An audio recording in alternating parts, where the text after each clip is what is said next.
I've been asked several times how you calculate the shrinkage for a wet felting project. Well, it's actually very easy. You should make a sample and measure it before and after felting.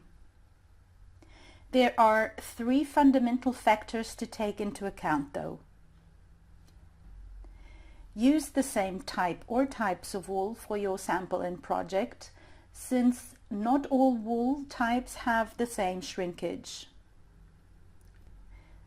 Use the same number of layers and equally thick ones for your sample and project, since the thickness of the layers influences the shrinkage. Felt the sample and your project to the same degree, since the more you felt, the more the piece will shrink.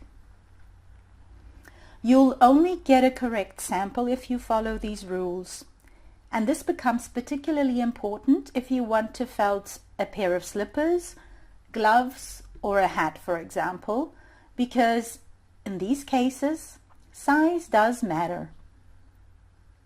So let me show you an example. I'm using this wool to felt a hat, and I know I'll need 3 layers. Here they are. Now I'll measure them. After this, I'll felt normally to the degree I want my hat to be felted. Keep in mind your sample should be felted equally in all directions. Now I'm done with the felting, I'll measure my sample again. Then based on the before and after measures, I determine the shrinkage of the piece. We initially had 25 centimeters times 24 centimeters, and after felting we got 19,5 times 18,5.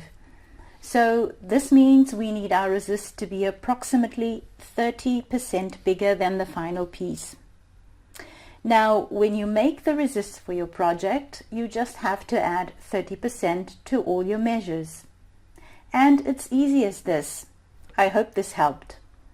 Subscribe to the channel and come join my newsletter on my site. See you soon.